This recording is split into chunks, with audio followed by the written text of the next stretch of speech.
Do I still use Shutterstock? Hey everyone, this is Nicole Glass and welcome back to the channel.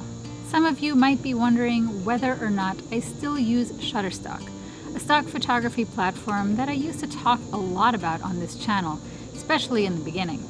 After Shutterstock changed their earnings schedule in 2020, a lot of photographers were upset to see how little some of their photos were going to be sold for.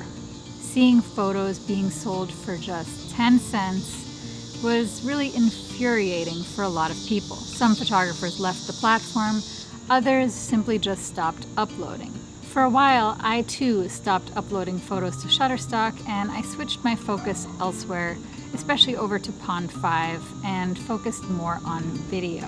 But do I still use Shutterstock at all? The answer is yes, I still have my account, although I definitely haven't uploaded a lot of new photos to that account since the earnings changes took effect. But would I still recommend Shutterstock for photography specifically?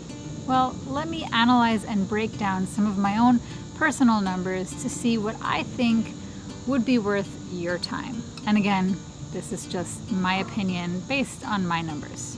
My portfolio consists of 6,402 images and 1,586 video clips. If you do the math, that means that my portfolio is 80.1% images and 19.9% videos at the time of this recording. In the past 12-month period ending in August of this year, I was averaging about $1,000 a month on Shutterstock. Give or take, it varied a little bit each month, some months making less and some months making more. I ran the numbers from that time period and 78% of my total earnings came from video footage sales and 22% came from photo sales.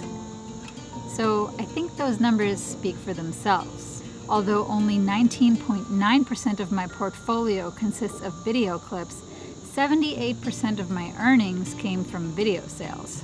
Of course, I already have a lot of photos on Shutterstock from many prior years of uploading. But if I was just starting out, I would probably not bother too much with building a photo portfolio on Shutterstock, and I would instead focus mostly on video. After all, editing, captioning, and keywording your content is very time-consuming, especially if you want to do it right. So you want to ensure that you're making the best use of your valuable time. So, do I still use Shutterstock? Well, yes, I do.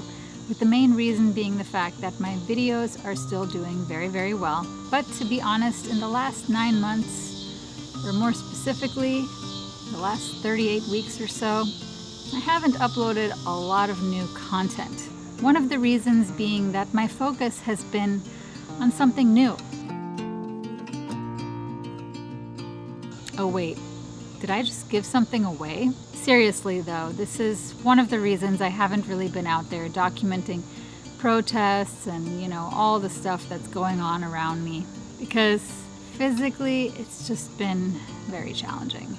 But anyways, a lot of the news footage that I did upload in 2020 has continued to do really well for me throughout 2021, not only on Shutterstock, but throughout, various platforms that I'm on.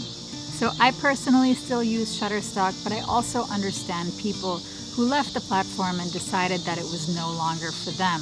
Hope you can hear me with all of these cicada sounds.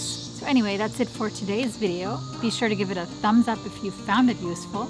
And if you want to know a little bit more about my thoughts on Pond 5, a different stock platform, one that's great for video, then be sure to check out this video on the end screen right here. Have a beautiful day, and I will see you in the next video.